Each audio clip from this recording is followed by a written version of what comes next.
What is going on, Cowboy Nation? Welcome back to Primetime Studios. Like always, I'm your host, Primetime Phil, and today, well, there's so much to discuss. Whether it's OTAs or anything, but let me switch it over and get the other view because Bryan has stepped away. Of course, as soon as everything was, let me go get a coffee or use the restroom. Here he comes.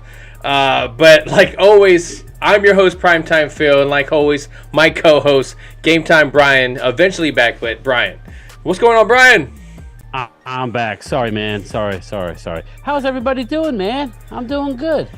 How you doing? Making sure everything is going on my side. Everything seems to be going well. We got some nice people up in the chat already. Of course, Stacy with Roland's Reviews. Mike Aldana, Loyal Cowboys. I appreciate you guys being here. Regulars. The regulars. Time to pull up a beer. Pull up to the bar. And we'll serve it, So the regulars are coming through. So how's it going? It seems like we're going back to once a week where until we really pick up and we got some more news and everything. But even this once a week, it feels like forever. It feels like I haven't talked to you in a while. It does feel like forever. Yeah, especially Ruben. Now.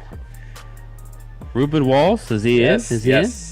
I don't know. Welcome. But yes, it has. It feels like it's been forever. I had to kind of poke at Bryan a little bit, just in the sense that I was like, what news has been going on? I've been pretty occupied with other things, and so I'm like, what news has been out there? So he's been kind of feeding me some stuff. I started, okay, let me get a bigger jump on it today as I put some stuff together for the broadcast. And of course, man, we're ready to talk. Cowboys talking about NFL.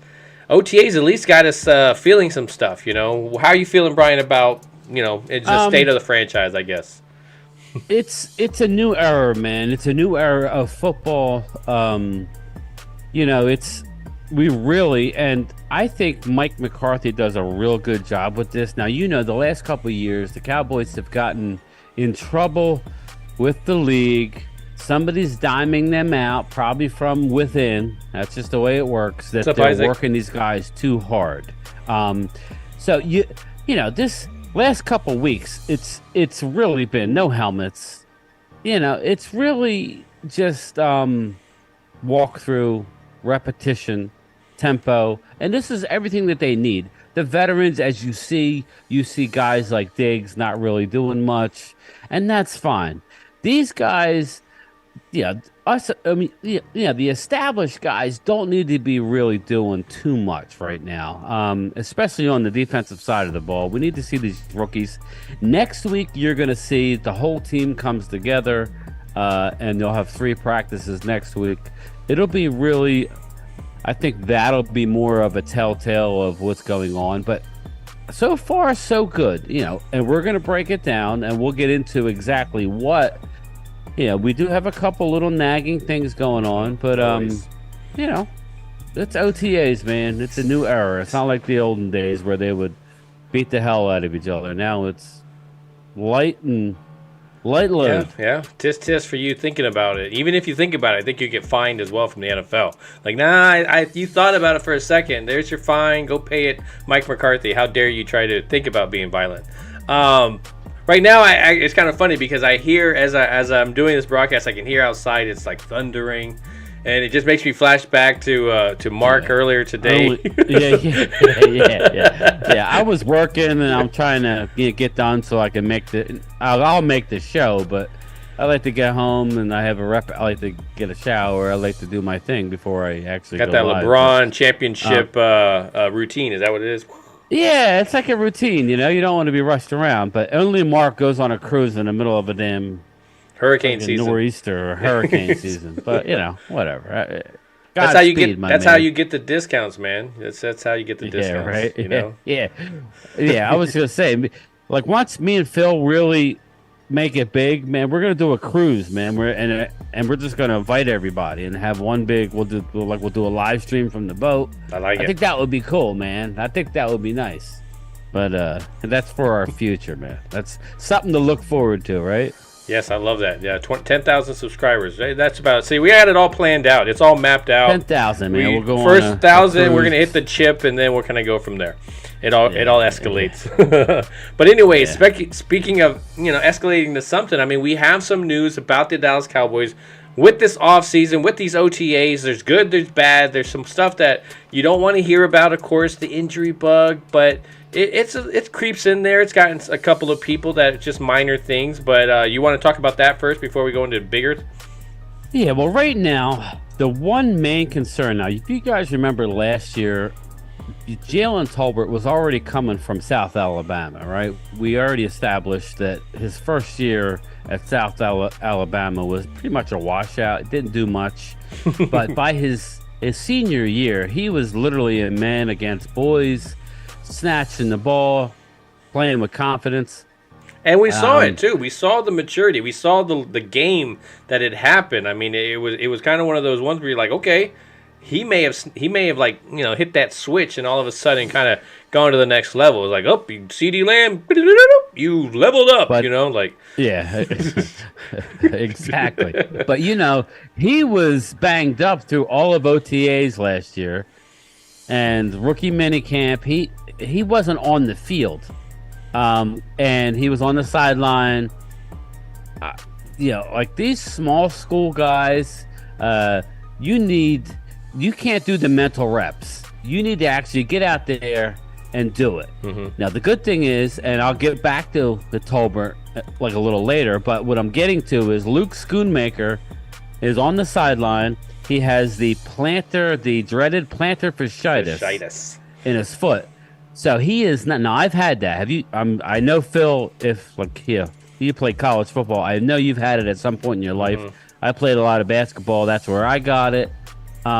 It's not fun, and he's not doing nothing. He's got his helmet on, and he's catching the ball from the jugs machine, but that's the first flag that I have right now is with our second round pick right now. I'm not saying it's the end of the world, but he needs to be ready to go pretty darn soon. No, trust me. He wants to be a part of the passing game. I totally understand what you're saying. Anytime a guy, you know, you're going through a walkthrough or you're doing anything light and there's an injury comes off of it, it's like, what's going to happen once the hitting starts, once you're going full speed, pads on, everybody's kind of like flying around, you know, are you just a guy that kind of has it? When you kind of look at his history, he's had some stuff that is when he's come up, he's been like, I think it was even during one of the bowl games, he was out with injury and wasn't available for the rest of the game. So again, injuries are what it is, and some, you know, you can't really help it at some point. But you know, when you're just in that beginning stages, it kind of reminds you like, what did we have when Josh Ball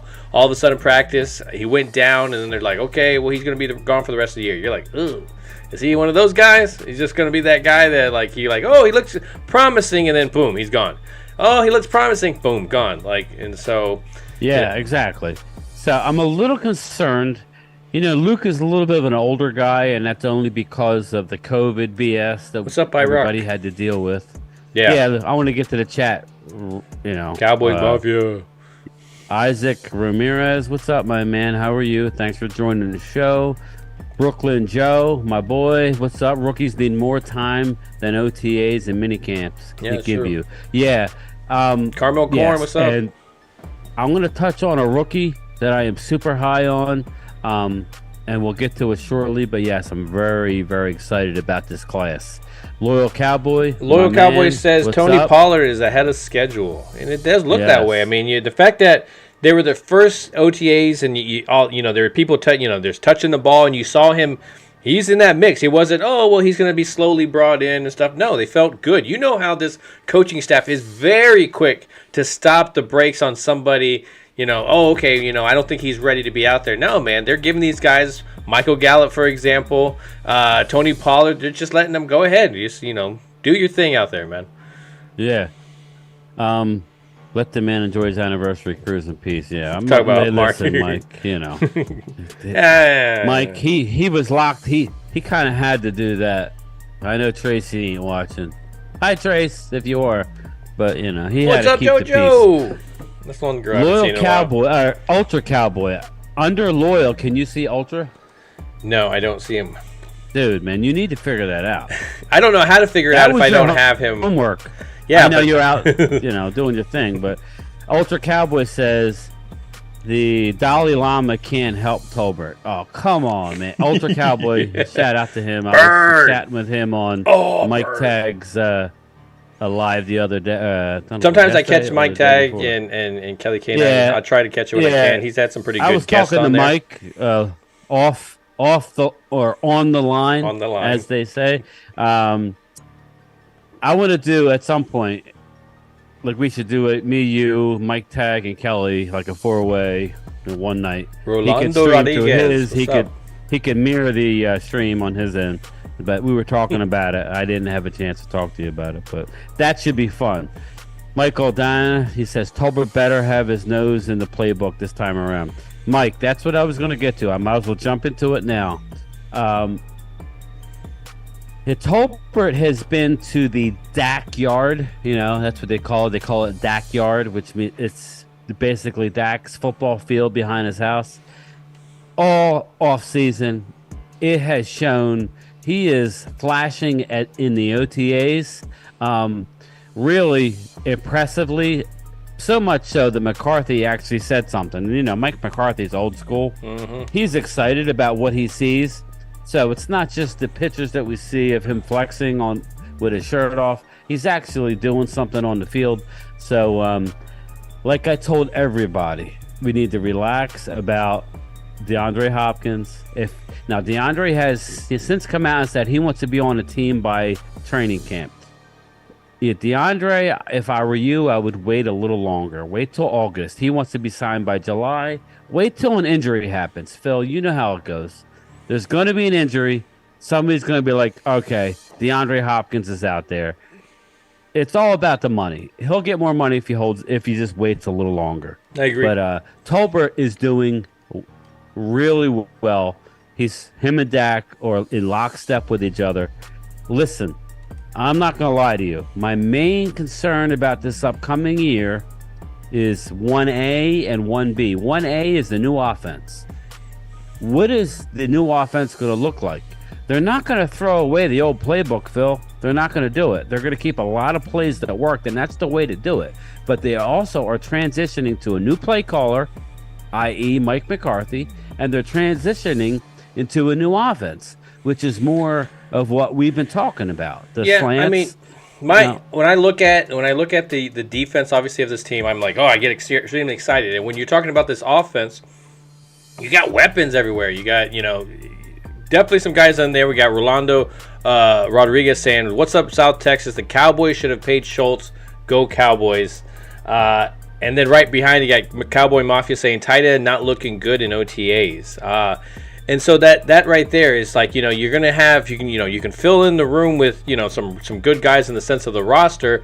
Obviously, you don't know who's gonna pick up injuries, who's gonna actually do well. You can't say that you don't need an extra guy here and there when you start seeing some of the OTAs. I want to see some pads on, see how well they block. So I'm interested to see the tight end position. But to jump back onto your point, with all the weapons, it kind of feels like with this offense, and this is going to be a weird comment and probably a weird analogy, but I kind of feel like, hey, well, we're going to drop back with with Dak, and he's going to kick it to the tight end, and the tight end is going to kick it out to the wide receiver. I just feel like with the talent, you could do these things. Now, this is the reason why Kellen Moore's offense was as good as it was. Wasn't a whole lot of, he schemed the hell out of that thing. No, it was because he still had a very talented roster that if you just told them all to poke somebody in the eye, and they could all, like most of the 11 guys probably could poke somebody in the eye right off the bat. So that's how talented they were. So I kind of just have this whole thing with the offense that, yes, you're going to be good, but are you going to be better than what you were? And I think that's where you're jumping on as well. Yeah, our defense, I'm telling you, people, our defense was top 5 last year. It's going to be fighting for the number 1 overall defense. That's how good we're going to be. I'm not flexing. I'm not trying to just talk at the side of my neck. No, it's going to happen. Our defense is going to keep us in every game. So it's up to our offense. Now, we have I'll be nice. We have a crap ton of weapons on offense. Mm-hmm. So we got to integrate them. And, I saw, and real quick, before I get into this, I want to just just repeat Ultra Cowboy since you can't see him. Ultra Cowboy says the Cowboys are being precautionary with Schoonmaker because he is tight end number 1. Mm-hmm. I heard the same thing. I heard he was doing stuff. It is precaution. I'm just bringing up Ultra that we've been down this road. He's not a Jalen Tolbert. He played at Michigan. Well, he's not going to get he's going to get the opportunity. Worried about him. Yeah. And he also says that Patrick Walker, the voice of the star, said that Fehoko has been better. Yeah, and we'll get into that. I was going to touch on our depth, barring injury. I do think Fehoko is on this team. But I mean, I agree too. I think when we talked about that, we were talking. I think the biggest thing was just the order, and I think the wide receiver room kind of just reminds me of the safety room, for example. It's like, well, which 3 are you going to put? You got Hooker, you got Kirsch, you got Donovan Wilson. How are you going to put those 3 out there? And you're like, well, just put them all out there. That's what I'll do. And it's just kind of the wide receivers as well. I mean, who's your first 3? We all know who the first 3 is. That's not going to, there's nobody just mistakenly thinking that like, oh well, Tolbert is just going to beat out Gallup. Well, not off the bat. I mean, he could eventually at some point, but your number 4 and 5 is either Fehoko and Tolbert or Tolbert and Fehoko. It's your 6th. You keep that 6th Gallup. Go ahead. So after your thought, I'm going to get into and that's what I'm saying. It's just like, I kind of feel that room is because your number 1 is CD is sometimes going to be rubbed into this play on the number 3 position because you want to get him on a mismatch, and so if that defense doesn't adjust and put their number 1 corner on him, then they're going to have problems all day. And so that's what I like about this wide receiving core is that I feel like you can get the ball to any of them and they're going to be able to do stuff afterwards. And I mean, that's in every single one of those. I mean, even Fehoko, I'm not on board saying Fehoko's going to have a breakout year and all that. But if you look back at the body of work that Fehoko did in college, there was games where him and the quarterback were like, you know what? The only way we're coming back from this game is if we hook up. And it was like 200-something yards. He had 11 grabs, 12 grabs. He is capable of this with given the opportunity. So what's just going to happen? Yeah, and that's why, I think I don't see our boy in here, our Houston Texans fan. East Side. Yeah, I don't see East Side. East Side Herald. No, I don't see him. I would say that Noah Brown was what we call a progress stopper. In my opinion, you got these young guys, Fehoko being one of them. At some point, I want to see them get into a game. I understand Noah can do a lot of good things good, but unfortunately not. In order Isaac. to see our young guys, dude, I'm sorry, but Fehoko has all the traits that you want in a receiver. Noah Brown was a late, like a 6th or 7th round pick, and he was Zeke's friend. I think he was a friend of one of the coaches' cousins or something. Yeah. Yeah. So Fehoko, he runs what, a 4.4? Yeah. What's up, Twiz? 6'4". He needs to learn how to run the route tree, but he needs his opportunity, and he's going to make the team. He's going to make the team as well as Turpentine's going to make the team. But there's some ones that are going to at least open up your eyes. I mean, last year we had Vasher, for example, with that one catch, and we opened up our eyes. And there's going to be some guys Houston, here too. Right? Houston, Cooper. We let what's his name? I always forget his damn name. He went to Washington. Ridgeway. Yeah, Ridgeway. We let Ridgeway dangle out there because we had to keep Dennis Houston. How do you like that move now? But again, I don't know that he could make this D line because we're so stacked. But anyway. When I look at it, our strategy anytime we need to hold on to somebody is just dangle Cooper Rush out there because each time I'm like, okay, he's even the offseason people are like, oh yeah, he's going to definitely be signed up, and then it was just like, nope, he's not going anywhere. It's like so. Vado says, what's going on? Isaac Ramirez, what's up, my man? How you doing? Does the Cowboys still have T.Y.? T.Y. is a free agent. He's a free agent. Well, here's the deal. There's still a chance, I think. Like we talked about last week, I'm not wishing it, but if football is a sport of attrition, injuries are going to happen. Okay, I'm not saying year ending, but there's going to be guys that are going to start the year on pup that are, it's just a fact. Yeah. I don't want to see it, but that's the reality of the situation. Well, that's why you when need that depth, happens, that's when you can bring in a guy that can see why. Yeah. That's just how it works. And well, I mean, that's when I look at it. When I look at, I'm not ecstatic about the backup quarterback position. When I look at the backup running back position, I don't, to me, running back's a little bit of a dime a dozen type of thing where you can put a lot of guys back there and it'd be very successful. But that doesn't mean that there isn't that main guy that could change your offense. I definitely believe that you could have that too. But you look at the tight ends. Your tight end 2 and tight end 3 are going to be a weapon. Your backup wide receivers, your backup corners, your linebackers, your defensive line. Like, there's a lot of depth to them. I think there's like maybe 2 or 3 positions where you don't feel as comfortable about the depth, or even the starter, for example, like the kicker. Well, we keep bringing up the kicker, but you obviously don't even have a starter, so you can't even feel good about the depth there. Yeah. Let's get the kicker out of the way because I do have that on my list. The kicker situation still sucks. Okay, so let's just get that out of the way. I don't know why Dallas does this. Now they have what? Dallas has over $20 million under the salary cap. You can afford to go get a veteran kicker, but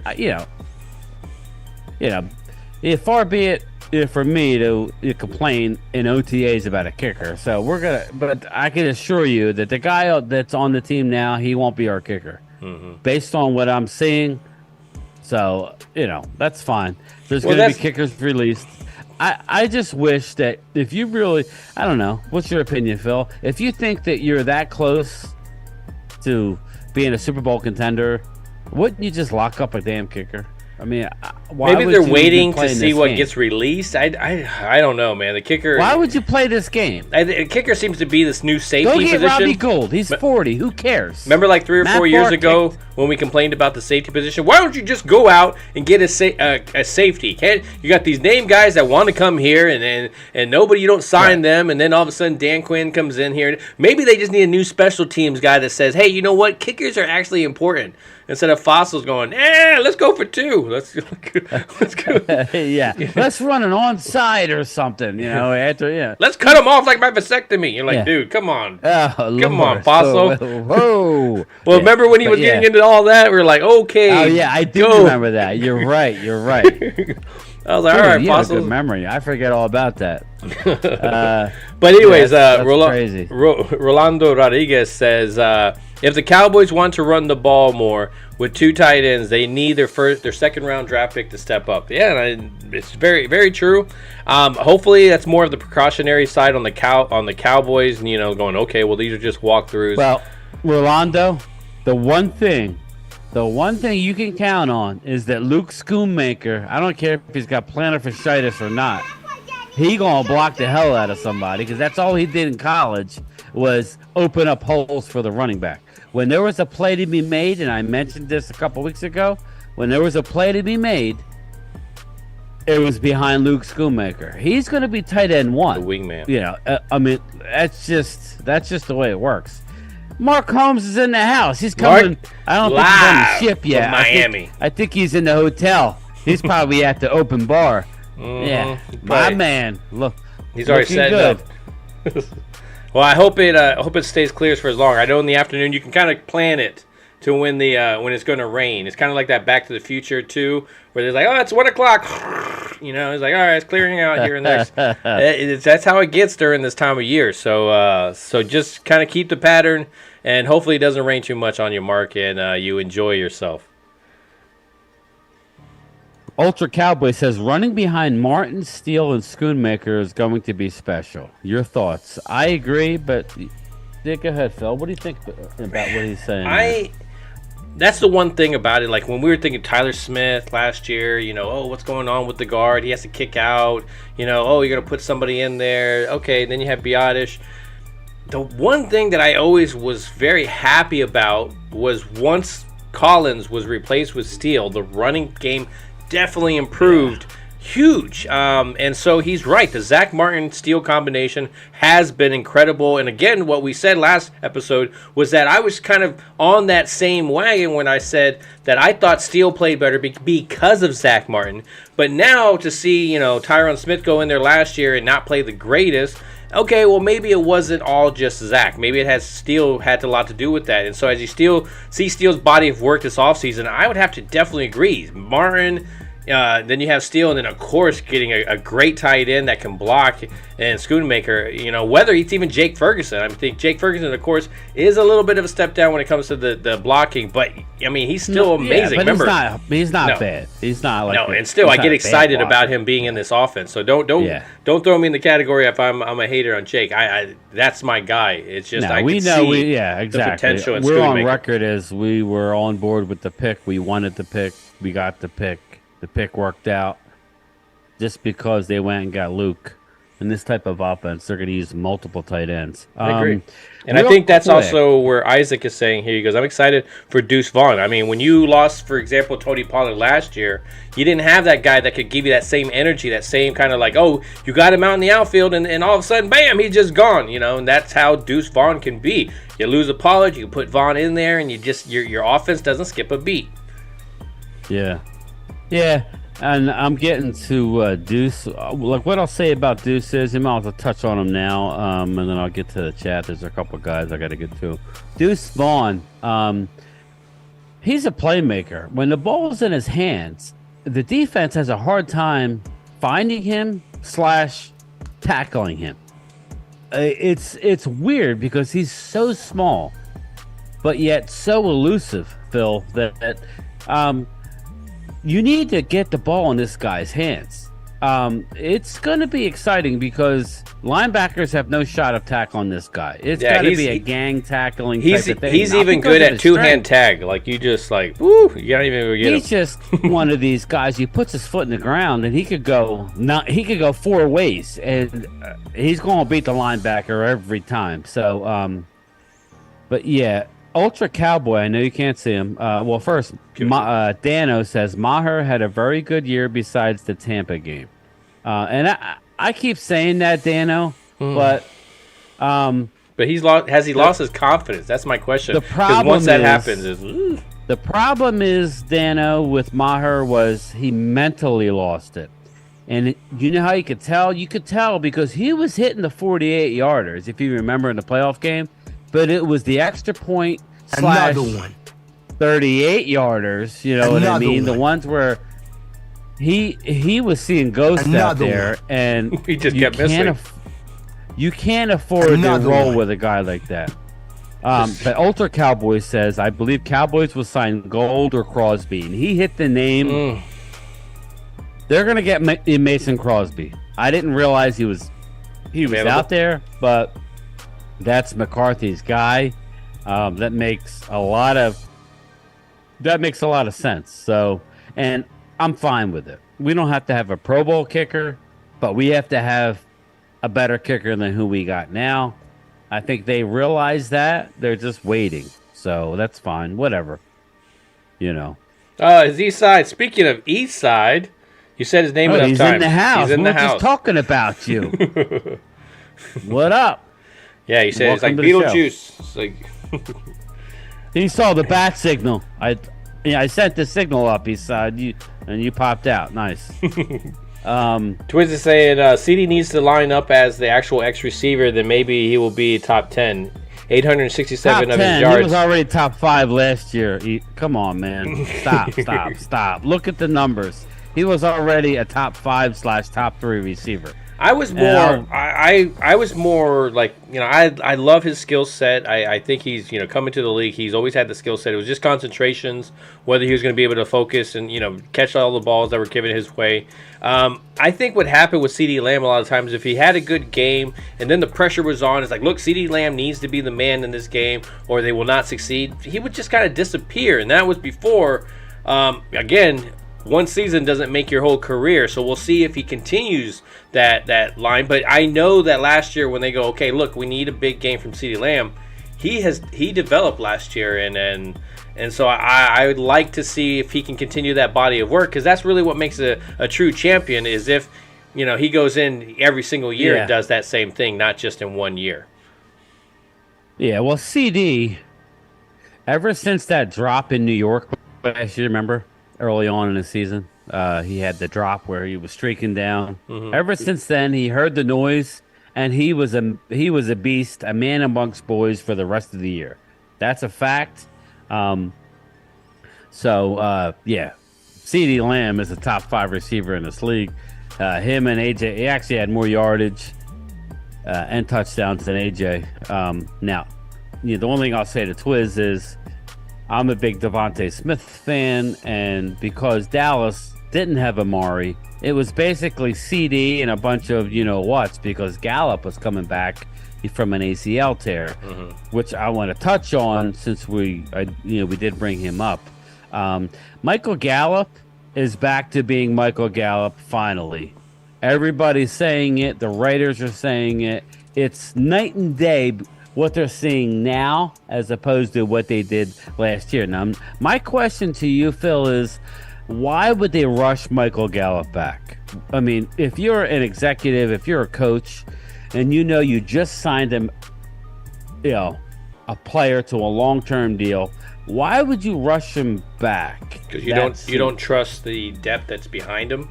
You trust a more injured Michael Gallup than a fresh Simi Fehoko, Jalen Tolbert thing. And I think we've learned and I know we won a playoff game.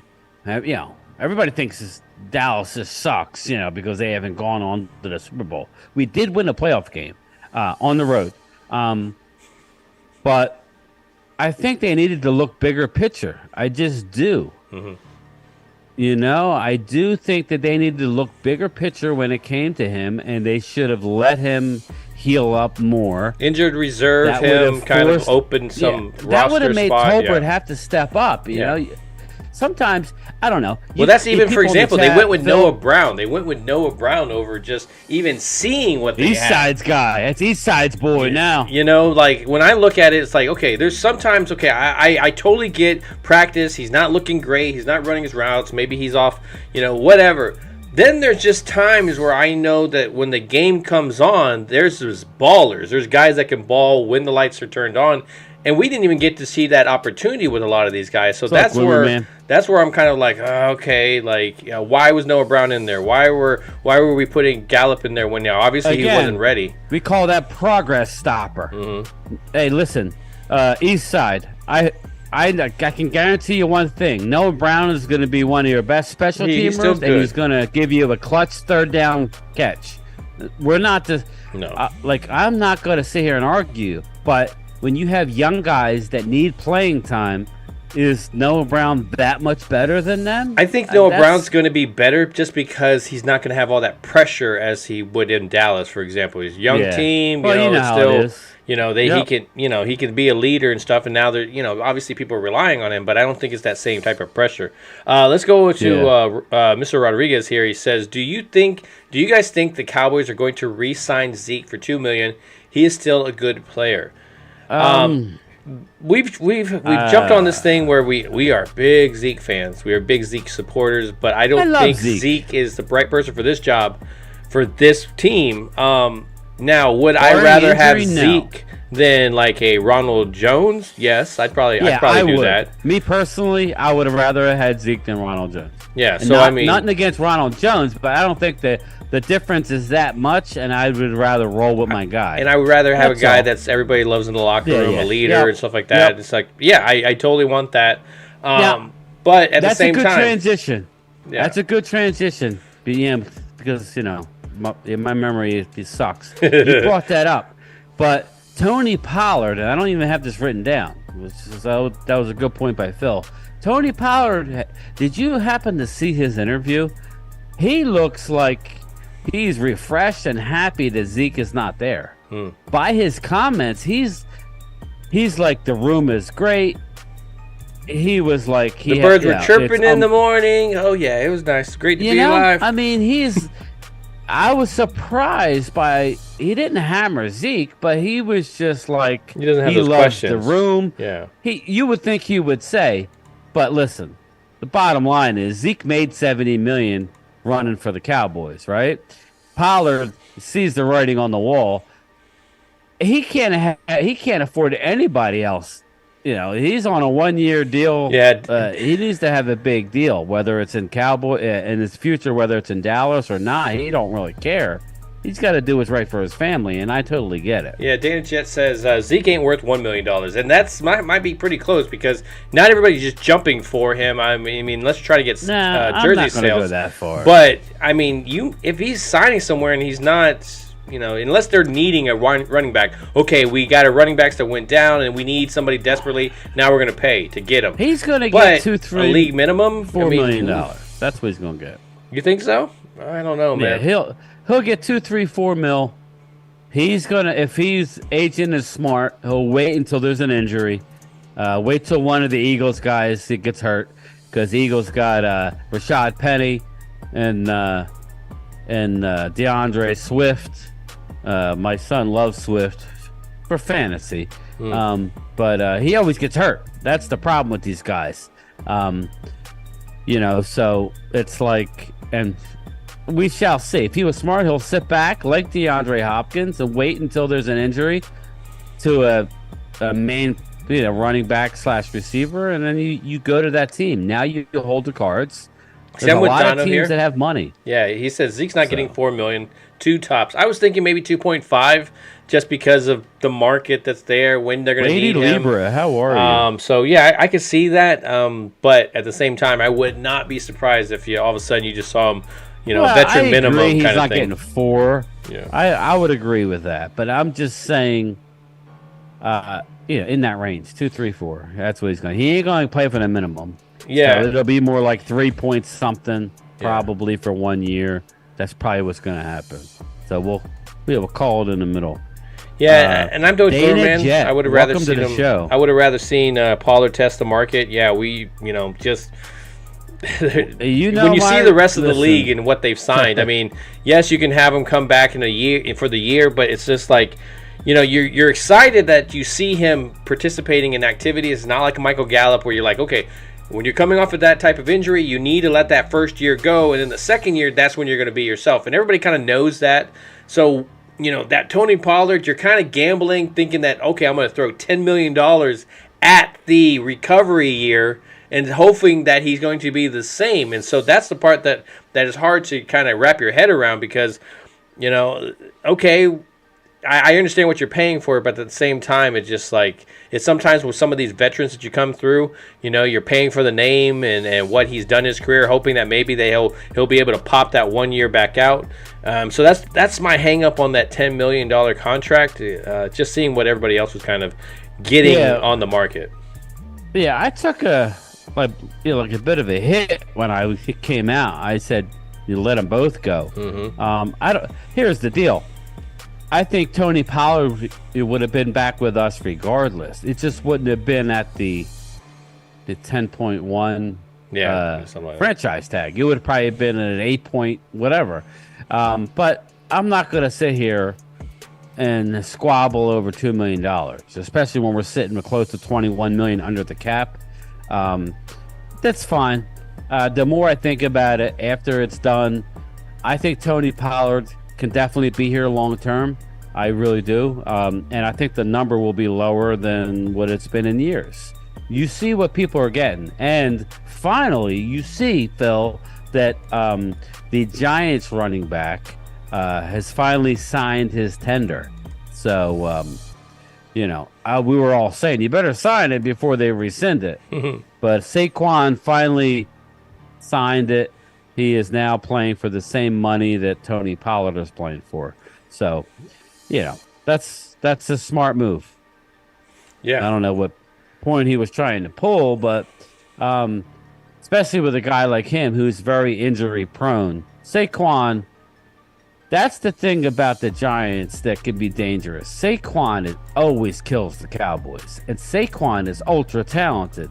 No pun intended, ultra cowboy. But he just gets hurt. Now, Pollard, Pollard's different. Pollard hasn't had the workload, but that injury, make no mistake, people, that injury in the playoff game was not a normal tackle.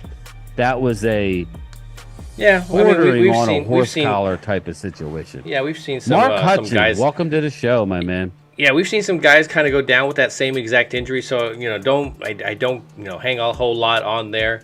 But again, it's just when you look at our running back room, I can get excited about some of the players because they have some chemistry in the sense of what they're going to be able to do behind this offensive line. You got Tony Pollard, and he's already run around with a lot of these guys, as Ultra Cowboy was saying. You got Steele and Martin, and then you're adding some tight end pieces that, of course, they can block. Is not Schultz. I love Schultz in the sense of what he did for Dak in the sense of a comfort blanket. But when it came to the tight end running whole situation, it was kind of like some of these other players where you kind of have to change your offense because you have to make up for some of these shortcomings, and that's just something that Kellen Moore was not good at. Was just, I'm going to come up with this play because I don't think Noah Brown can catch that certain pass. No, he just run out there, just pick whatever position you want, and if just run the route. It's all the same thing, and so that's why I get a little bit into Brian Schottenheimer and of course Mike McCarthy in the sense of what this offense is going to do, because I think, again, I've been preaching it, and I'm hoping this is going to be true, but situational football, what's happening at this certain down. We can't, okay, Dak, remember the time, I think there was one time where Dak was running out of bounds, and all of a sudden he slides instead of sliding, he basically runs out of bounds. He leaves 1 second before some kind of 2-minute warning or something. There's situational football that is not being even thought of,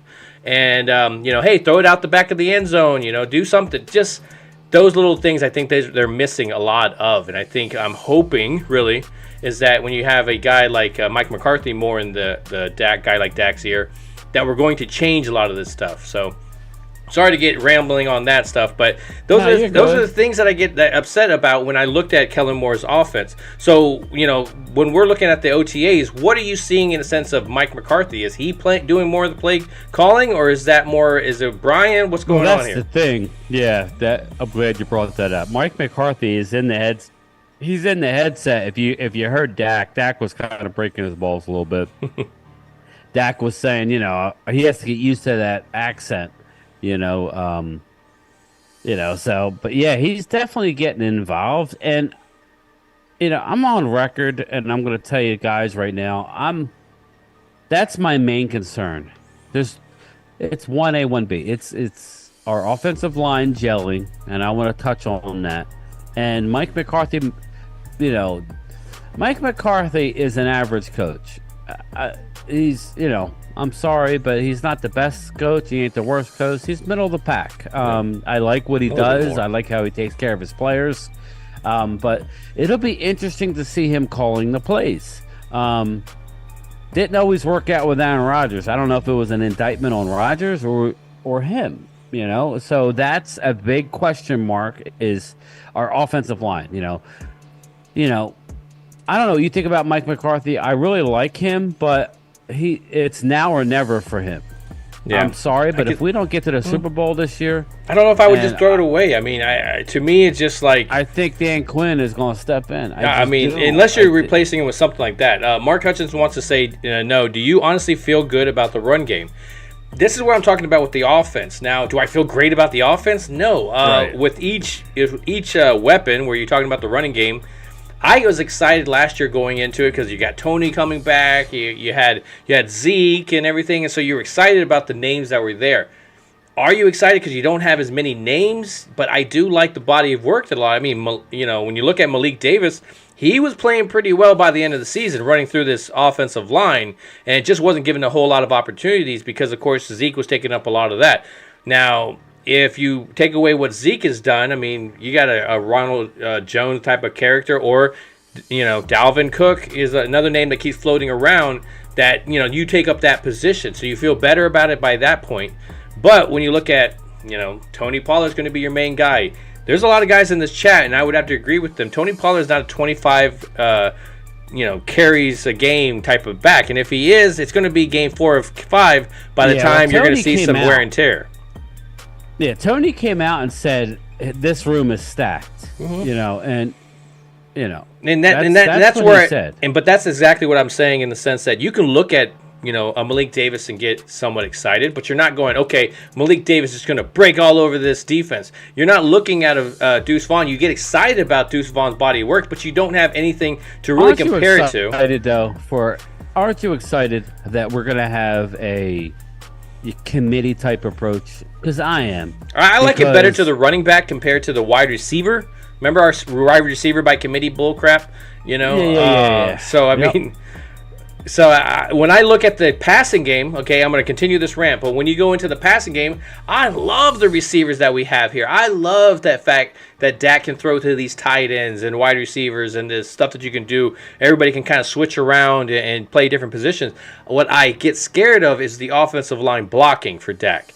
And so with that part, I want to see them, gel. I still worry when I look at Tyron Smith. Let me ask you this. You brought up the offensive line, okay? Now, this is OTAs, people. We cannot get too caught up. The OTAs, in my opinion, well, not so much this year because of the new offense, but OTAs, in my opinion, are more for the young guys to get ready to go. That's what scares me about Schoonmaker having the injury and not actually being on the field. But, we got time, but it's... Yeah, I agree with you. Get ready to go soon. That's my only fear. But OTAs are more about these young guys coming in, especially if you want them to contribute in a major way. But why in the heck are they messing with Steele and moving him to the left side? Because he was playing some left guard. Now, I would just say maybe they want they're just trying to see how he looks and how his footwork is and his handwork on the left side. If I had to guess more, when you look at our tackles, for example, the tackles really that we've had in Dallas have always been pass blocking type tackles. Some big, huge, Tyron Smith, Eric Williams. When you look at the big guys, those were guys that were... They are tacklers. When you look at the guards have always been our guys that have been like, okay, these are our running dudes. These are the guys. Collins, when he was our guard, he was flying out of there, just taking out linebackers. And then you got Leonard Davis, and you got Larry Allen. You look at these guys, these are our running guy type of people. So when I look at Steele, I think of Steele as a guy, like Ultra Cowboy says, that he can get the running game going. And that's kind of what we struggled with when we had Connor Williams there. Just somebody that was always getting beat, couldn't really manhandle anybody. And so that's why they got a little bit excited when they got McGovern in there. And, of course, you can't keep McGovern. But, that's why I would think is that he's better at the running game. But I'm with you. I don't like the move. I mean, I did like Steele out there at tackle. Yeah, well, I was just curious. I mean, listen, now's the time, right? Now's the time to try guys and see. Because they want to go with the famous... best five, Mark. And that's fine. That's fine. Yeah. Glimmerman says Mike McCarthy is taking out the redundant plays. That's what I was telling Phil earlier, Glimmerman. I was telling Phil that, everybody wants to bash Kellen, and I'm on that, And I want to get to Ross Tucker's, just before we leave, I want to get to his top. He ranks all the coaches, and I'll get to that at some point. Before the show ends, but he is not very high on Mike McCarthy, but he's big on that clock management. That's why he's big on you guys. The Cowboys fans were hard on the Kellen Moore, and he thinks we're going to struggle offensively with this new thing. I don't agree with him, and we'll get to his coaching rankings, but we are hanging out there on the limb, when it comes to that, Rolando Rodriguez, you guys don't think Pollard might be the same after his injury, just like it happened with Gallup? Just saying, a backup plan. I think Rolando, he's going to be better. I think he's going to be better, but Pollard's saying he's faster. I don't know if you believe that, Phil. He's saying he's faster. They built him. We can make him run faster. Yeah, right. He's the $1 million He's the bionic man. Yeah. Dano, from what I heard, Pollard should not have a setback. Yeah. And that's what it looks like. I think Pollard's going to be good to go, man. He's 100% now. Yeah. The fact that you're seeing him in these training things with you OTAs, won't see him in the preseason. Yeah, he's going to be like Dak on the sideline. I'm excited. Hey, I didn't ask to be taken out of the play. It's just giving his backup quarterbacks crap. You're like, damn, Dak, calm down, dude. I'm excited about Pollard, man. He's so explosive. Sugar Daddy, so true. That's what I'm talking about. Just preparing for Tyrone's possible and imminent. Preparing for Tyrone's possible imminent injury. Injuries, yeah. I agree. I guess they figure he could play right tackle in his sleep, and then want to see what he can do on the left side. Let's see. Ultra Cowboy, because I don't know if you can see him still. Cowboys will have a top 5 offense. Mike is here to stay. Jones loves Mike. And that's where I'm with Dano here. He goes, we might not score more points, but the time of possession is probably where you're going to see it. And I agree. I mean, that's going to help the defense stay fresh. And that's going to be the bread and butter of this team is going to be that defense. And you add where I thought they were going to go a lot of offense in this draft, they still did their thing in the defense, man. They, Dan Quinn has a voice in that draft room, doesn't he? He does have a voice in that draft room. Just look at the actual draft class. I mean, Dan Quinn loves him some Junior Fehoko. Junior Fehoko is going to be a live wire on that defensive line. I mean, we didn't even touch on the defense. We're kind of hovering on the offense. And listen, the offense is going to be the question. Mm-hmm. And like Ultra Cowboy says, book it, top 5 offense. I'm not going to say that right now, but it seems like the Dallas Cowboys offense is always going to be good. Mike McCarthy's no slouch. And they're going to actually run an offense and take some of the stupid two-way goes out. Now, the one thing I'll say about the two-way goes is they made a lot of their good plays, like the option routes. They made a lot of their big plays off of them as well. So that'll be interesting. But I think what Phil was saying earlier, I think we're going to be in a lot of third and shorts if we do this offense correctly. These short slants, get yourself 4 or 5, You know what I mean? Tom Brady offense, yeah. Yeah. And that's fine. And that'll open up. But see, Glimmerman says this is why Elliott comes back. Pollard needs Elliott to break down a defense, makes it possible for Pollard. And I think it's that style. I mean, whether it's Zeke or not, that's where I was talking about Dalvin Cook. Right now, Ronald Jones is that guy. Rico Dowdle, those are those type of running backs that you need on him to kind of counter what you got with Deuce and Tony. I mean, why I say Deuce is so great is because you're replacing a guy like Tony if he is to need rest or injury or anything. It's like you have that. You needed that guy for Zeke as well, but they didn't really have that as well. But Zeke was different when they needed that type of guy. Like when Zeke went out for those games and the knee was having a problem, they needed a guy like him so Zeke would just go and rest, man. But he kind of set himself back and he set the Cowboys back by keeping himself in there. So. Yeah, Ultra Cowboy says, and man, he is on point. I will say that. They are building a play-action offense for Dak. And a lot of it is. Dak is great at. Dak is literally the best quarterback in the league against the blitz. And he's unbelievable in play action. Mm-hmm. So that's a great comment. Those tight ends are made for play action. I really, the line, like it is. He's correct. I mean, this is like a play action type of team. Yeah, he's on point, man. He's on point. It's a shame you can't see his stuff. Yeah, I know. You gotta make him a mod. I wonder if you can make him a mod if that'll his name don't even come up, man. I've gone into my block stuff. I've gone into everything, and I'm just like, I don't get it. It's like even when he's got you blocked. Maybe that's what it is. Like, hey, Ultra. Maybe I said something stupid in some chat somewhere, and you're like, man, this idiot. So like, check your blocks. Check your. Yeah. So Glimmerman says, if our O line is good to great, we are top 3. If Mozzie is what he is, what we're hearing, of course, takes the next step into the top 10 consistent, it leaves me wondering about the kicker. And that's true.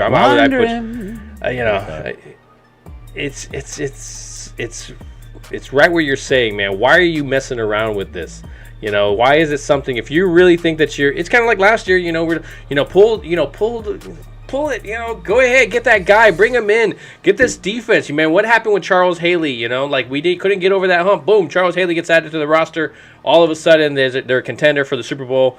And that's what he's talking about. I mean, we're not talking about that the kicker's going to come in here and save our season, but when you look about most kickers lead their teams in points, and Brett the Money Maher was that person for us last year until, again, man, that bucking, that game, it's always going to really kind of haunt us there. It's, you're close. I look back at it and I'm just like, man, that is, I think everybody saw the exact same thing happening, even the guys on the field. Like you can miss one or two and be like, okay, I'll bounce back from it. But when you miss 4 in a row, man, there's something on you. Everybody kind of sits away from you. They don't want any of that bad luck rubbing off on them. It's just like, I need to catch my passes, man. Get away from me. So. But you're right, Twiz. No love for Money Maher no more. Nope. It's he owes us. Listen, Twiz, you can have him, man, if you want him. He's on the market. Nah, actually, I like the Eagles kicker. And Dono is correct. I want to touch on. I want to touch on a guy. As you're going to do on this, hold on. Right, Dono says this. We're putting a lot on Mozzie as a rookie. It's a tough position to come out of, and you're right, man. Extremely. Yeah, you're going to have some help. He's got a good attitude, and I think he's going to be fine. I really do. Go ahead. Sorry about that to interrupt. No. I want to touch on a guy who's flashing at OTAs as much as you could flash. It was ultimately Hendershot should have caught the ball. He should have caught the ball, but Eric Scott. Eric Scott, the cornerback out of Southern Mississippi. Who was it last year in camp? We drafted in the 6th round, and we gave next year's 5th for him. He was actually playing with the ones. Now, Diggs was on the side, and I want to get to Diggs shortly as well. Diggs was on the side, wasn't really taking part, letting the young guys go. He picked off Dak in the red zone off a Hendershot tipped ball, but he was very, very active. Eric Scott, I'm telling you, he is going to be a big part of this defense this year, and I'm very happy that we drafted him. That's a Mike McCarthy guy. Just remember that name, people. Eric Scott, 6th round. Yeah, Southern Miss. I mean, you're looking at guys like Joseph. That, hey man, could be a year that kind of says a lot about his future. Whether he's going to be here with the Cowboys, whether he even plays another snap somewhere else. So Kelvin Joseph, to me, is that guy that should be on the chopping block. And when you get a guy like Eric Scott coming in, it's a 5th, 6th round, 5th for next year, 6th round for us this year kind of pick. But, I mean, Look at Bland. I mean, Bland has already made us forget about some of these other corners that we were hoping that maybe we could bring in. And, okay, well, maybe he can do some man coverage, And these other corners have done well. Israel Mukwamu has done really well for himself. Nashawn Wright has had his flashes. So the fact that Kelvin Joseph just keeps dropping, and now you got a guy like Eric Scott that's coming in, and it's a tip pass, but you're still making a turnover. I think this is what this defense loves to do is take the ball away. And there is a difference between a turnover and a takeaway, and that definitely was a turnover. So again, I hear, as I love the defense, I'm hearing also Hendershot, a guy that I'm telling you that I'm a little bit hard on, and that's my guy. That's my guy that I'm like, what's he going to do? So and you're right in saying that he can't afford to have a backwards step. Let's put it that way. Brooklyn Joe says get the kicker in now so he could practice with the snapper and placeholder. That's what I'm saying, Brooklyn Joe. I mean, we're not like we're up against the cap. We're the only team who made the playoffs that had. We're the only team that made the playoffs last year that had, and we're in like top 5 in how much salary cap that we have to spend. Mm-hmm. And I'm going to get to that too. So Lady Libra DC for Life says, is it crazy to say that we could keep Maher for just the 60-yard field goals?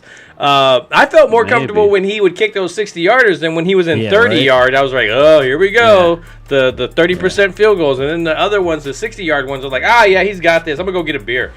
So I totally get that. I mean, if you're going to have a guy like that, he's also going to do kickoffs as well, too. So, it's not crazy. I'll tell you that, man. So especially with our problems that we've had with kickers, I'm okay with the bringing some guys in and rotating them. That way... That way, once we get on the streak, hey, man, he's been pretty good. Let's stay with him and, let him play it out.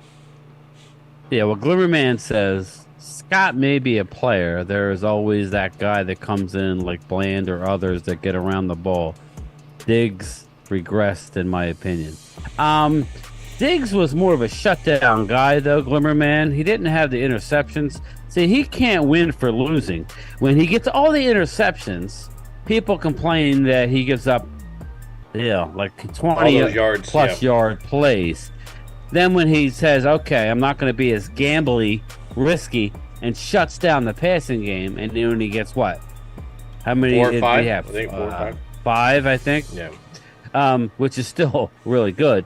Then, then it's like, well, he only had 5. So, which way is it? The bottom line is... And I'm going to touch on that now, is Diggs has been, his agents have been in contact with Cowboys on a contract extension. So I'm telling you now, expect him and CD to get done by training camp. I can see what Glimmerman's saying about the regression that he's had. But I mean, when you have an 11-game, when 11 interception year, it's going to be hard to kind of like back that up. It's kind of like the same thing with sacks. I mean, you get so many sacks, and once you don't hit that number anymore, it's like, oh, he's regressed. So it's very understandable. I don't think he's had that corner that could complement him. I get excited about the Stephon Gilmore, Diggs, Eric, Bland in there, even Scott and stuff. But I get a little excited when I look at those two corners, especially the fact that you got some guys deep. I mean, Hooker has his moments where he can allow stuff to get deep behind him, but I'm still excited about this secondary because if the pressure can get there, like I know that the defensive line can, it's going to make a long day. And even if, for example, those we always had those offenses that like to throw it really quickly and kind of get their guys out there, get the ball out of the quarterback's hands. Well, if you got some good corners that can stop that from happening very quickly, it keeps the ball in the quarterback's hands. And, of course, your defensive line that we are very much ranting and raving about, they're going to be able to get some pressure. And then, of course, the running game, that's going to be the big question on that D-line is Mozzie Smith and Hankins. Is that combination with, of course, Gallimore and Osa and the other trash can of a guy, what's his name? Bohanna. So, I mean... Hankins. Well, Hankins was my number 2, I said. But when you have the combination of those guys, are you going to be... A lot of noise in here. Yeah, they're partying over there. Party over there at Brian's house. It's a party in the house here. But, I'm interested to see what the secondary does, especially when a guy like Gilmore is added to the mix, Oh, yeah. Well, did you see the rankings? Dallas says they ranked all the D-backs in the league. Dallas has 2 in the top 10 with Gilmore and Diggs. I'm telling you, everybody's sleeping on the fact that they don't have that other guy just to throw against. Good luck. It's going to be interesting. Are we going to pay Diggs what he wants? It's going to be, I think it's going to be pretty close. Yeah, they're going to pay him. Ultra Cowboy says, I would not be shocked if Izzy beats out Hooker at free safety. This is what I brought up. I would be okay with it if he earned it. I would be okay with that. Yeah, and I don't want to get rid of Hooker, but if it happens, obviously I'm on board with it. Sugar Daddy says Maher is out of money. No more Maher. Yeah. I owe you Maher. I agree with you. He got to go. Mortgage Maher. Okay. Dano says, was anybody 100% confident we would be beating San Fran last year? I felt better about it. Not like the year before where I didn't feel extremely good. I had a better chance. I thought we were going to. If you looked at some of how the offense was kind of running, some of those things, I definitely think they could have beaten them. It just was just a terrible day offensively. Don't you think it's weird though that everybody is automatically just giving San Fran the #1 seed? Yeah, there's two. Yeah, that's crap. That's crap.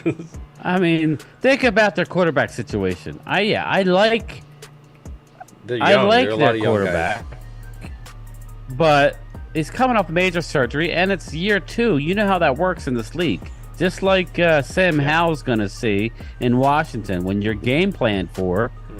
You know, I think Brock Purdy is a good quarterback. Yeah. I do. But I mean, to give him the #1 seed, I don't know about that.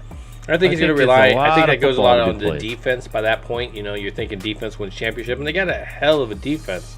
And so that's where you're going to see. I think that after the 36 people. What's going on, everybody? I think that's what you're jumping more into is the type of defense that each one of those guys. You know, whether the top 3 or 4 teams that they think are going to win that, I think they have to have a hell of a defense, and I think those guys do. I mean, even guys like Minnesota. You don't think of Minnesota too much, but their defense is pretty good.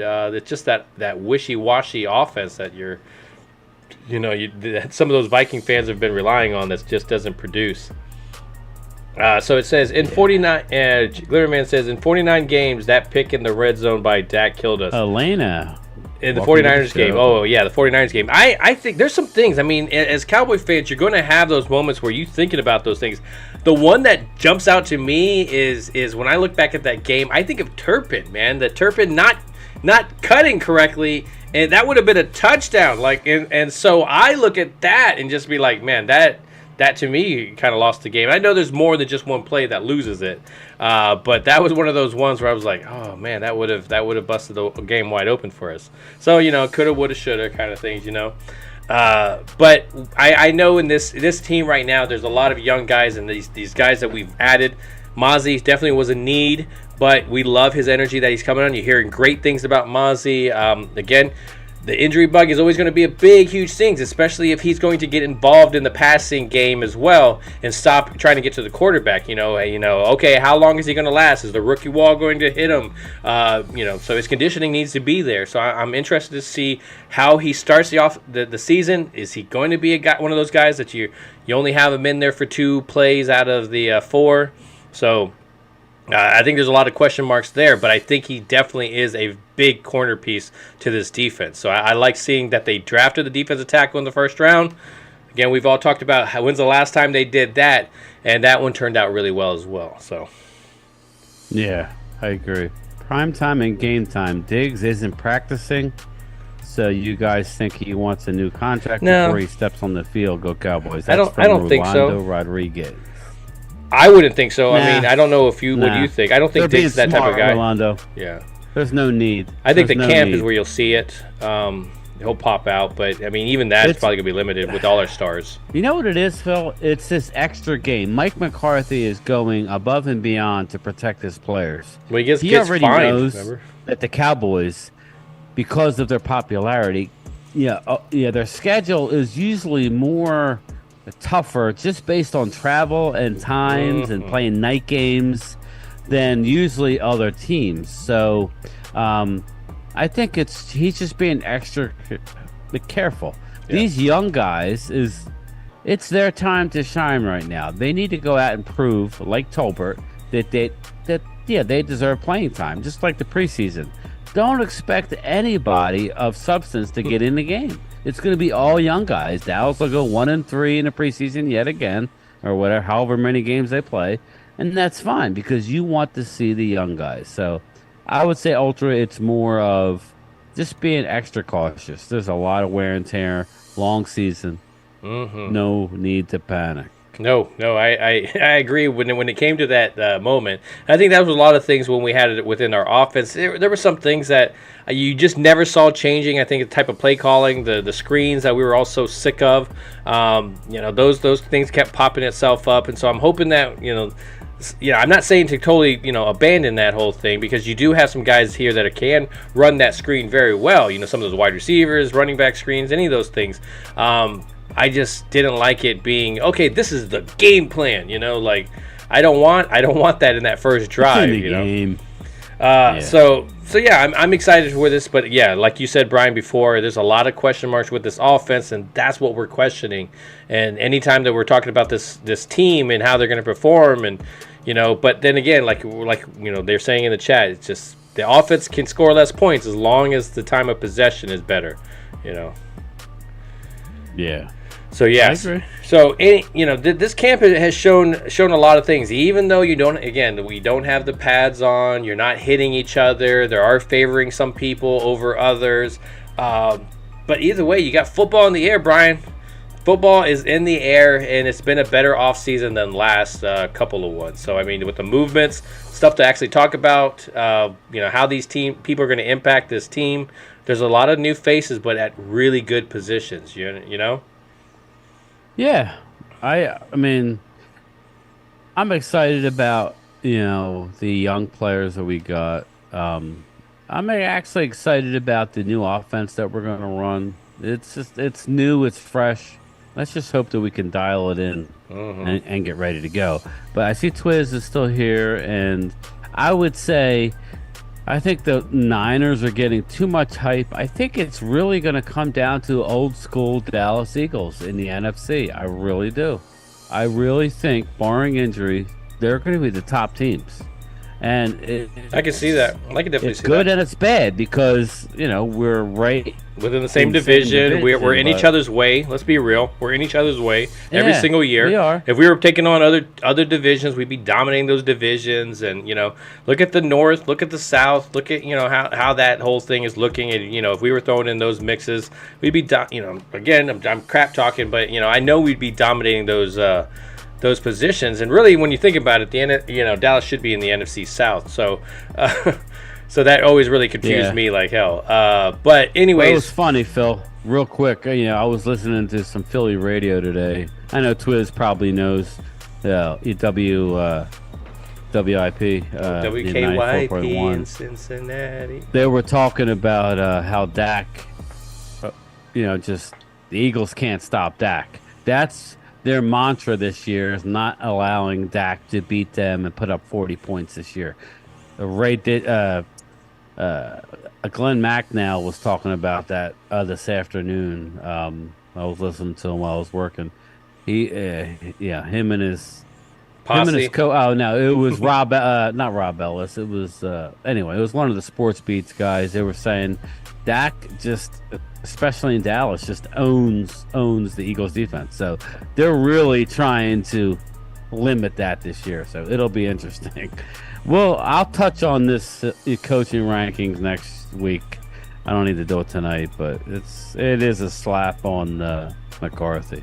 Yeah, it's I mean, crazy. a lot of that. I think a lot of the list you're seeing in this offseason, it's really a lot of slap. I think the only one that you're not getting that is the cornerbacks, and that's where the whole the gear that Diggs is doing amazing at interceptions. Well, interceptions don't matter, and then all of a sudden the Eagles kind of started getting the leading that category the next following year, where Diggs, where it's like, for example, Glenn was saying, was more of a shutdown type corner. Was maybe regress in the sense of being as aggressive. But, then all of a sudden it mattered again. And so, obviously the goalpost changes, and we do the same thing to them. There's just a lot of material there. There's a lot of rivalry. I like that the rivalry feels like it's going again. There was a good chunk there where the NFC East didn't mean anything. And anytime we were trash talking about each other, it just didn't really have any weight behind it. So I like now that it's really, it's really burnt, just fire's going, because we both have chances of winning, and I think that's what makes it even better. Because when you're looking at Washington, you get these other teams that jump in there and they start talking crap about your team, and they're teams that are like, they're picking at the top 5 almost every single year. You're like, really? You're in this conversation?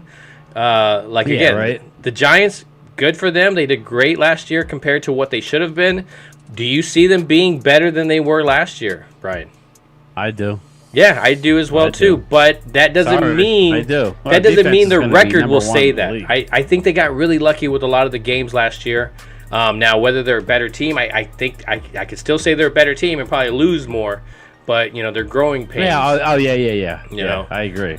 So Washington, again, another team that you're picking very high, so you need to be improving. I think there's just some guys on your defense. I think Washington's going to struggle this year. So yeah, and there's some guys on their defense. When you get a chance, really look at that schedule. It's ridiculous. Tough. Well, Chase Young, for example, they're all their defensive guy. That's the man. There's a lot of question marks. Yeah, so I mean, even with that, I mean, but if you hear Washington fans, they do not believe that at all. They have got the there's a new slate, and we're ready to whoop your So Yeah. so again, I like that the rivalries are back. We mean something in the NFC East. So again, we can collaborate together. Yeah. No, Twiz says we're pain in he the even ass. says good old NFC East dogfight, and I'm telling you, that's what it's coming down to. You can't hide from the most talented teams. It just so happens they're in the same division. Yeah, that's Three what things makes it are rough. certain from Ultra Cowboy.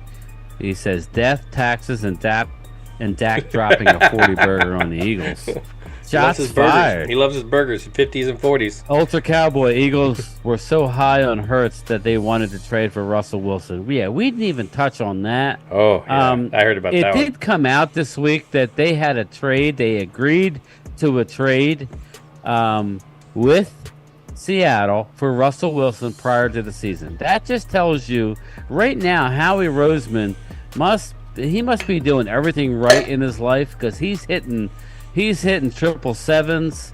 He's hitting jackpot right now, and it doesn't last long. You know how that works, Phil. You don't hit very high percentage in free agency, and he did last year. He hit almost a perfect score. Yeah. Draft is it's a different animal. The draft, you don't hit. It's 45-50% of your picks work out. So we'll see. They're really counting a lot on these young defensive linemen. We'll see what happens. Yeah, I don't count those Cowboys, either, Twiz. I don't count those either, because there was 5-7 teams in the league at that time. So that's why, man. We give you crap. But like our team and like our head coach, it's been a while since the championship, and so there's a lot to prove. You can't see Ultra Cowboy, right? What do you say? Do Eagles fans buy Jalen Hurts jersey for the player or the number that represents their Super Bowl wins? Gotta give it, dude. That's shots fired. So, anyways, what counting the chips? History is history. What are you looking forward to when it comes to the training camp? What training camp story are you going in there having your eyes on the most compared to any other position or anything? I think I'm really interested in seeing Deuce Vaughn. Because he's going to get some run. He has to get some run. I want to see how he looks against NFL-sized guys. I'm looking for our O-line, our young guy O-line. This Asim Richards out of North Carolina is turning heads at training camp. So he's playing some left tackle, left guard. There's a lot, man. I really hope, and I'm going to knock on wood here, I'm really hoping that we can come out of this training camp relatively healthy, no long-term injuries, because I want to see what this team can do when healthy. I think it's going to be special. Some might say super. I really think it's that good. So it all comes down to McCarthy calling the plays and our offensive line gelling. Who's playing where? But I think it's going to be good. I think it's going to be us and the Eagles fighting for the division, but I don't even think that's the biggest. I don't think that's a big deal. I think it's, with the one bye, Phil, I think it could go, as long as you're in playing well at the end of the year, I think that's what's more important. Yeah, so I know I'm excited. Just the fact that this off season has been kind of going fast. We've had some stuff to talk about. The draft happened. All of a sudden, this things happen. You get a wave of mini camps and OTAs, and then you're going to have your training camp. And then what are we talking about? We're talking about practice. Yes, and like Mark likes to say, practice, not the real game, not a game. Practice. So anyways, about practice. I'm excited. I'm excited about football in general. So you got a lot of moves, a lot of new faces in different places than the NFL. So these teams that we thought were going to be great last year probably aren't going to be great this year. Some of the teams that that stink, and you're interested to see some of these moves that have been made. Is it going to Is it going to be anything? So there's a lot of questions going into this NFL season. But I know for sure that, hey, I'm ready for it to start. I don't know about you, Brian. So anyway, Rolando Rodriguez, Primetime and GameTime. Good night from South Texas. Great information on the Cowboys. What time is next live stream? Most likely next Saturday. Usually Friday if Phil's got plans. That's how we roll usually. That's usually how it goes, man. Thank you for saying that. But anyway, that's exactly where I was going to go. Rolando has definitely said it correctly. You know, I think it's about that time. Anything you want to talk about, Brian, before we get out of here? Well, Cowboys Mafia says, shout out to Mark and Mrs. Tracy. Enjoy your cruise and time together. Yeah, Mark, you know, if you watch this on replay or if you're still hanging in there, try and relax. I know you're not a big drinker. Have a couple drinks. You know, just enjoy. You get a good night's sleep. You know, just enjoy the next couple days, man. And we will be back next week talking about... Next week is a big week, Phil, with the OTAs. The veterans are integrated more. I think we will have more on Luke Schoonmaker. That's when you'll see at least one fight. I'm excited about it. There's going to be at least one fight. There's usually always one fight. I'm interested to see it. I think I call it now. It's between the coaches. It's not even players. It's just you know, I could go into different categories, but next time, stay away from my gear. But anyways, guys, I appreciate you guys coming through. Guys, I appreciate the chat. I think the biggest thing is they really push this still got 30 content. Strong, so we're good, man. Yeah, they're amazing. They definitely have a lot to say. I even love what the Eagles are saying there too, man. There's a lot of things that make sense. This, man. We need to expand this. Man. Yes, we need to get to 1,000 subscribers, so at least they can. Come on, man, let's go. Start getting us. But I appreciate the guys that come through here. It's the off season, man. I don't expect a whole lot, but you know, I appreciate you guys coming through. No, I do. Yeah, I mean, it's been amazing. You guys have been amazing. I appreciate you guys liking, sharing, doing anything that you can with this channel, even talking that crap. I love it. Brian, thank you for coming, of course, on board and giving us your insight and honestly leading a little more of this chat. The past couple of times has been more Brian leading this chat, and I am definitely okay, man. I'm definitely okay with that. So. Guys, I appreciate you coming through. I appreciate you guys remembering to come but I appreciate you even more for doing what? Forgetting to not? Always ringing that bell, baby. Ring that bell. Hey! We know each other. He's a friend from work. What you do, you're like a little screw loose type of guy, and that's how I am. So, I'm digging it, big guy. I am. Who are you? You. No, not me, you. Yes, I am you. Just answer the damn questions. Who are you? GameTime Bryan, otherwise known as the mailman here. Cool name. Superpowers? Broadcasting from the illustrious Jobu Studio. Come on, are you going to tell me who that is? Primetime Phil. And of course, my co-host, GameTime Bryan. Oh, Jesus Christ, this place is going to explode. $100,000, I don't even need to hear it.